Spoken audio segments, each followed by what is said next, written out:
Menurut WHO, coronavirus adalah suatu kelompok virus yang dapat menyebabkan penyakit pada hewan ataupun manusia. Beberapa jenis coronavirus diketahui menyebabkan infeksi saluran nafas pada manusia, mulai dari batuk, pilek, hingga yang lebih serius seperti MERS dan SARS. Coronavirus jenis baru yang ditemukan menyebabkan penyakit COVID-19.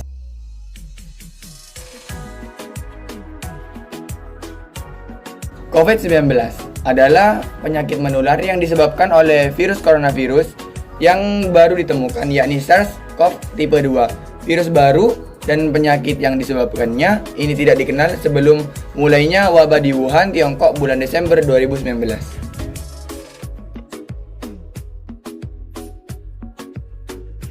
Infeksi virus corona atau COVID-19 disebabkan oleh coronavirus, yaitu kelompok virus yang menginfeksi sistem pernafasan.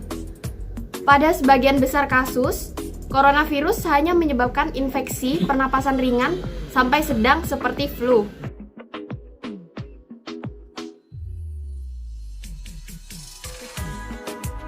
Virus ini menyebar melalui tetesan air liur yang keluar dari mulut orang akibat batuk atau bersin, kemudian masuk ke dalam tubuh orang yang berada di dekatnya melalui mulut, hidung, dan mata.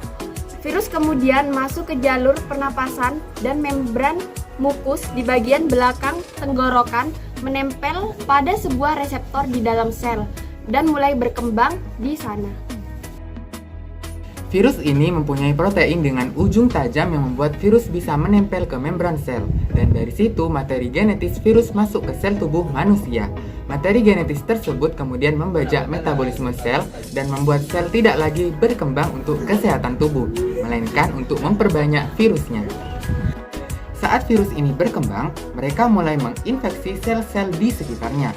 Gejalanya biasanya mulai terasa di belakang tenggorokan, berupa rasa nyeri tenggorokan dan batuk kering. Lalu virus dengan cepat merambat masuk ke saluran pangkal paru-paru hingga masuk ke paru-paru.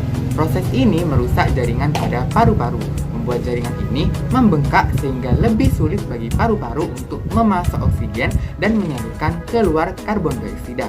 Pembengkakan pada jaringan paru dan kurangnya oksigen dalam darah membuat jaringan tersebut terisi dengan cairan, nanah, dan sel yang mati, sehingga pneumonia dan radang paru-paru bisa muncul. Ini bisa membuat pasien mengalami kesulitan bernafas sehingga butuh alat bantu pernafasan atau ventilator. Dalam beberapa kasus terjadi yang disebut sindrom kesulitan pernapasan akut. Jadi dengan ventilator pun pasien bisa meninggal karena kesulitan pernafasan. Pergerakan virus di paru-paru mulai dari wilayah pinggiran kedua belah paru-paru dan butuh waktu untuk naik ke saluran pernafasan atas, trakea, dan pusat pernafasan lainnya. Tidak hanya paru-paru, infeksi bisa menyebar melalui membran mukus dari hidung sampai anus. Jadi, walaupun sepertinya virus menyerang paru-paru, tetapi virus juga bisa menginfeksi saluran pencernaan. Inilah kenapa beberapa pasien menunjukkan gejala pencernaan seperti diare atau sembelit. Virus ini juga bisa masuk ke dalam darah. Akan tetapi, walaupun ditemukan RNA dari virus ini dalam darah dan kotoran, belum dapat dijelaskan apakah virus akan dapat bertahan lama dalam darah ataupun kotoran. Sumsum tulang belakang dan organ tubuh lain seperti hati bisa membengkak juga. Selain itu, bisa terjadi pembengkakan di pembuluh darah kapiler. Pada akhirnya, virus akan masuk ke organ tubuh seperti jantung, ginjal, hati, dan bisa menyebabkan kerusakan langsung pada organ tubuh tersebut. Dan saat sistem imunitas tubuh tengah berperang melawan virus, organ-organ tubuh ini dapat mengalami kegagalan fungsi. Hasilnya, pasien bisa mengalami kerusakan organ tubuh tidak hanya karena virus, tetapi juga karena sistem imunitas badan mereka menyerang sel-sel tubuh yang sehat saat peperangan berlangsung. Ahli masih belum mendokumentasikan apakah virus juga menyerang otak. Tetapi, ahli yang mempelajari SARS telah melaporkan beberapa bukti bahwa virus SARS bisa menginfeksi otak pada beberapa pasien. Melihat kesamaan antara SARS dan SARS-CoV tipe 2, ada sebuah jurnal di Jurnal Kedokteran Virologi yang mengatakan bahwa virus baru ini mungkin bisa menyerang sistem syaraf. Walaupun penyakitnya mirip SARS dan memiliki elemen yang sama dengan influenza, pneumonia masih belum jelas bagaimana pola perkembangan penyakitnya. Beberapa pasien bisa stabil selama seminggu, lalu tiba-tiba menjadi parah. Beberapa pasien terlihat sembuh, namun kemudian gejalanya muncul lagi. Biasanya, yang mengalami kekambuhan ini adalah pasien yang jaringan paru-parunya rusak dan rentan akibat virus. Lalu, terkena bakteri di dalam badannya sendiri. Mereka biasanya meninggal karena infeksi bakteri, bukan virusnya.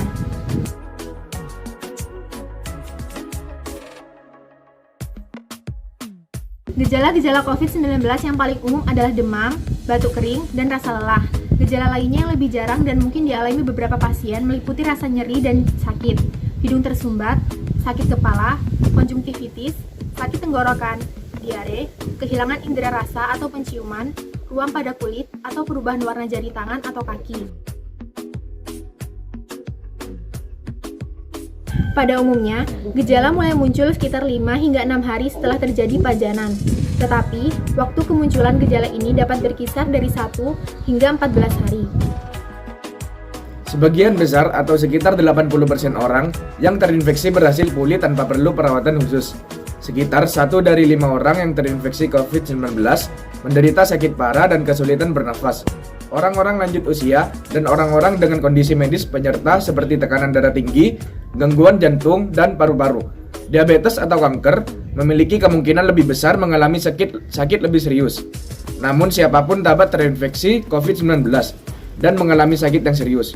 Orang dari segala usia yang mengalami demam atau batuk disertai dengan kesulitan bernafas atau sesak nafas, nyeri atau tekanan dada atau kehilangan kemampuan berbicara atau bergerak harus segera mencari pertolongan medis.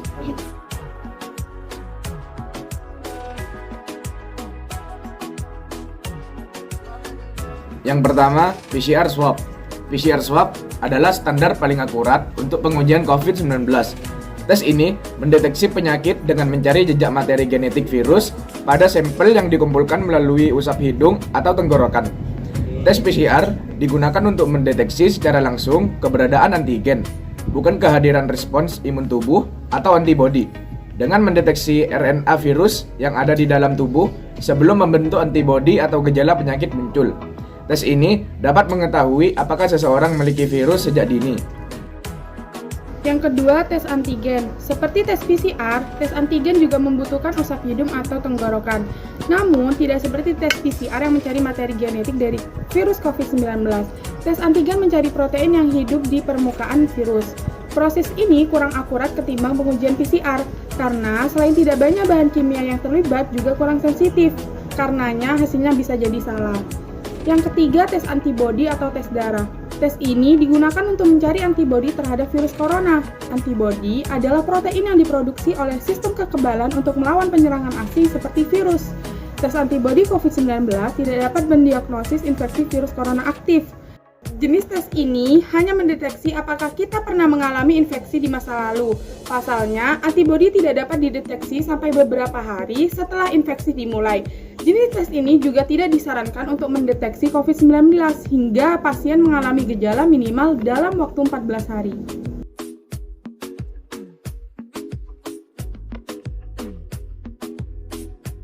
Yang pertama, seringlah mencuci tangan dengan air bersih mengalir dan sabun, atau cairan antiseptik berbahan dasar alkohol. Hal ini dapat membunuh virus di tangan kita.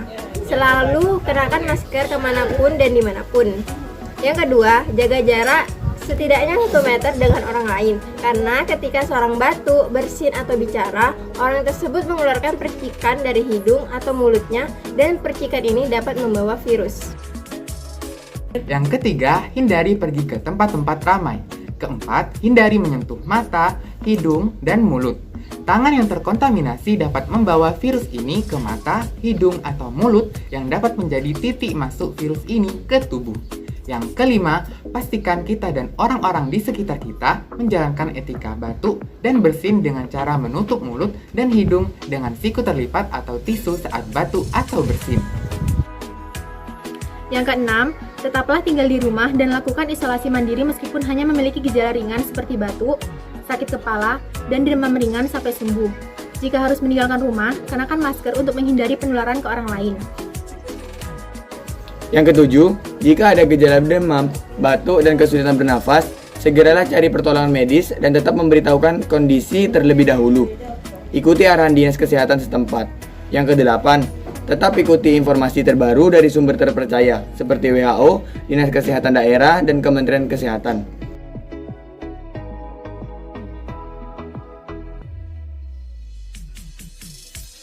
Yang pertama, vaksin Sinovac. Indonesia mendatangkan vaksin COVID-19 yang dikembangkan oleh Beijing Bioinstitute Biological Product.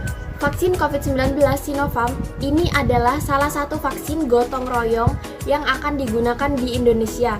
BPOM telah menyatakan bahwa vaksin Sinovac aman digunakan dan telah memiliki izin penggunaan darurat yang diterbitkan pada 29 April 2021.